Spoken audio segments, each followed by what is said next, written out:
श्री गुरुचरित्र अध्याय पहिला मंगलाचरण।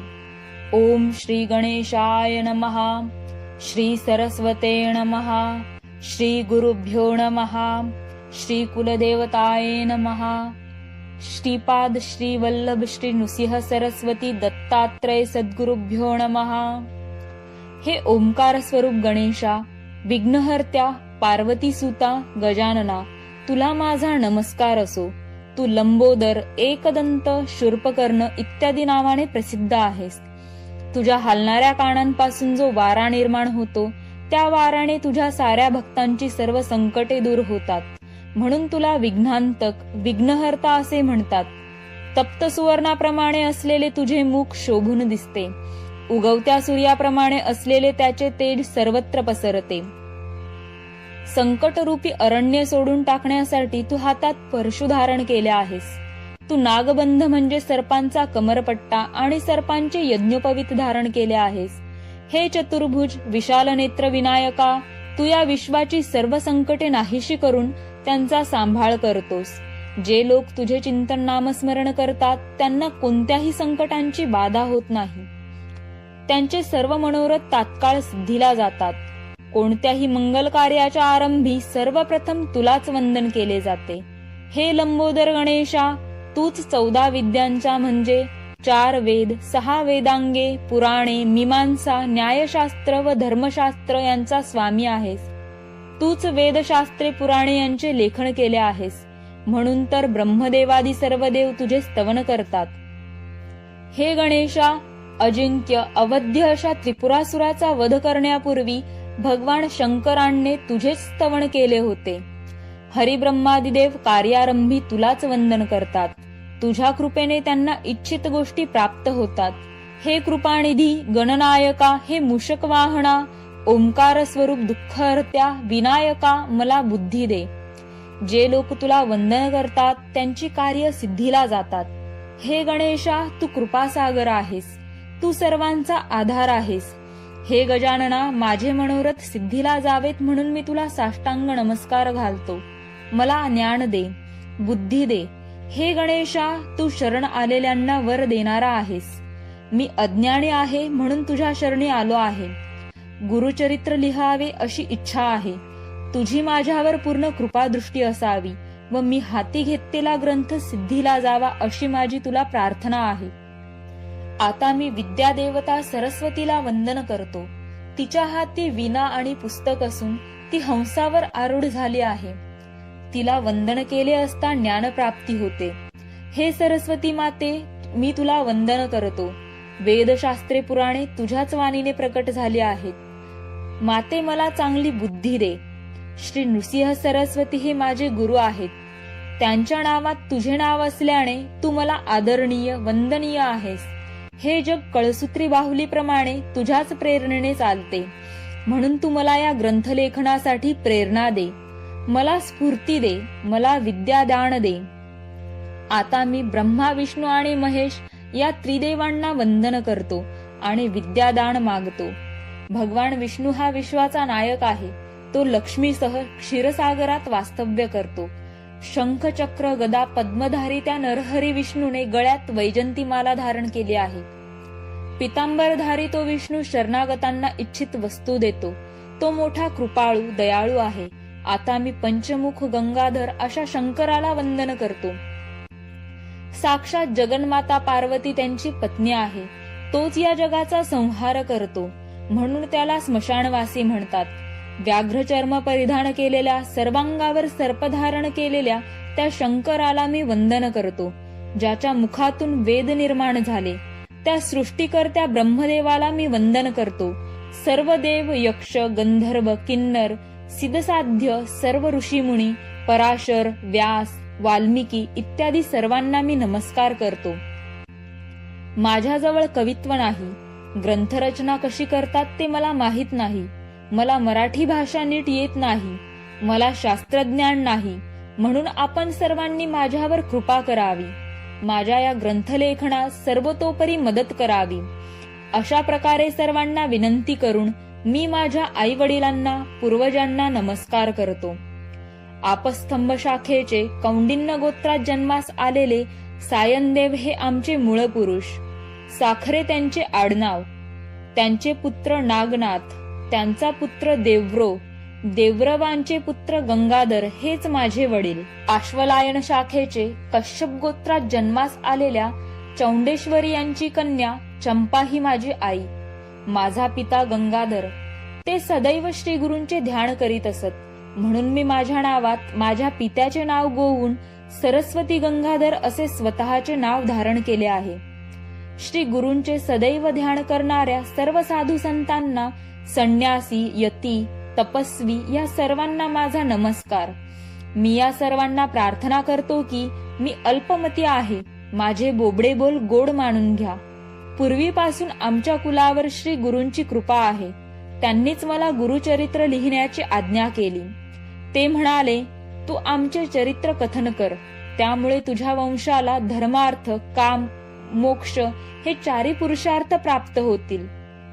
गुरूंची आज्ञा मला प्रमाण आहे. ती आज्ञा म्हणजे प्रसन्न झालेली कामधेनूच. श्री गुरूंच्या आशीर्वादाने माझा ग्रंथ सिद्धीला जाईल अशी माझी पूर्ण श्रद्धा आहे. श्री नृसिंह सरस्वती हे त्रयमूर्ती श्री दत्तात्रेयांचा अवतार आहेत. त्यांचे चरित्र अगाध आहे, अपार आहे. त्यांचे वर्णन कोण करू शकेल? परंतु प्रत्यक्ष श्री गुरूंनी मला आज्ञा केल्यामुळे मी ते सांगत आहे. ज्याला पुत्रपौत्राची इच्छा असेल त्याने या चरित्राचे नित्य श्रवण पठन करावे. जो या चरित्राचे श्रवण पठन करील त्याच्या घरी लक्ष्मी नित्य वास्तव्य करील. त्याला सर्व प्रकारची ऐश्वर्य प्राप्त होतील. श्री गुरुकृपेने त्याला रोगाची बाधा होणार नाही. पूर्ण श्रद्धेने या चरित्राचे 7 दिवस पारायण केले असता सर्व प्रकारची बंधने नष्ट होतील. अशी ही परमपुण्यदायक कथा मी सांगत आहे. श्रोते हो, मी सांगतो यावर पूर्ण श्रद्धा ठेवा. आम्ही स्वतः या गोष्टीचा अनुभव घेतला आहे.